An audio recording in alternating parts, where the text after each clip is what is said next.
عروج آنے پر انسان خدا نہ بن بیٹھے، اس لیے تو اللہ پاک نے زوال بھی رکھا ہے۔ جو انسان مصیبت میں گرا ہو اس کو نصیحتیں بعد میں کیا کرو، پہلے اس کی مدد کیا کرو۔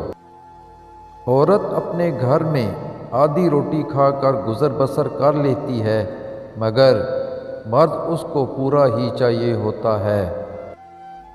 اپنی فیملی کی بات چیت باہر کے لوگوں سے مت شیئر کرو، ورنہ تمہارے پیچھے لوگ تمہارا مذاق اڑائیں گے۔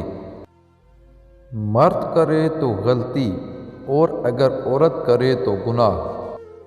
جس انسان کو دنیا سے جانے کے بعد فرشتہ بولا جاتا ہے، اصل میں دوران زندگی اسے کبھی انسان بھی نہیں جانا جاتا تھا۔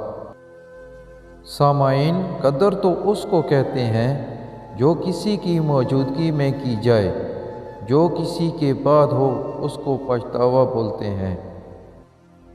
انسان کو گناہ کے دوران موت نہ آنا اور توبہ کرنے کی مہلت انسان کو ملنا رب کریم کی بہت بڑی نعمت ہے اور اس کا احسان ہے۔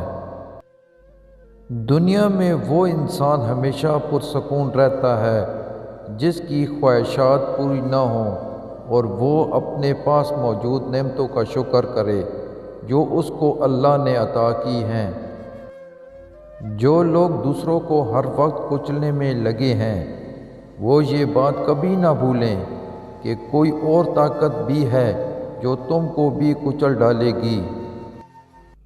اکثر لوگوں کے دل کے اندر واقعہ سوراخ ہوتا ہے، ان کے دل میں جتنی بھی محبت ڈال لو وہ خالی ہی رہتا ہے۔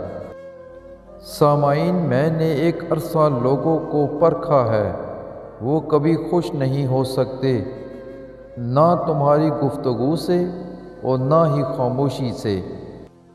ہر وقت لوگوں کو متاثر کرنے کی عادت انسان کو ہلاک کر دیتی ہے۔ سامعین، جھوٹ ایسی شے ہے، اس کے دو ذائقے ہوتے ہیں، دوسرا بولے تو کڑوا لگتا ہے، خود بولے تو میٹھا لگتا ہے۔ سامعین، عورت پر پردہ بالکل اس طرح سجتا ہے جیسے قرآن شریف پر غلاف۔ سامعین، محبت ایسی چیز ہے کہ یہ مرضی سے نہیں ہوتی، بلکہ یہ انسان کے نصیب میں لکھ دی جاتی ہے، کسی کے لیے روح کی طرح اور کسی کے لیے رزق کی طرح۔ کبھی خود کو بھی محسوس کر کے دیکھو، رونقیں خود سے بھی ہوا کرتی ہیں۔ اتنا بوجھ کسی مضبوط پہاڑ کا نہیں ہوتا جس کسی بے قصور انسان پر الزام لگانے کا ہوتا ہے۔ سامعین، اس زندگی میں کوئی کسی کے لیے نہیں مرتا، جو آنا چاہے اس کو بسم اللہ بولو اور جو جانا چاہے اس کو خدا حافظ کہہ دو۔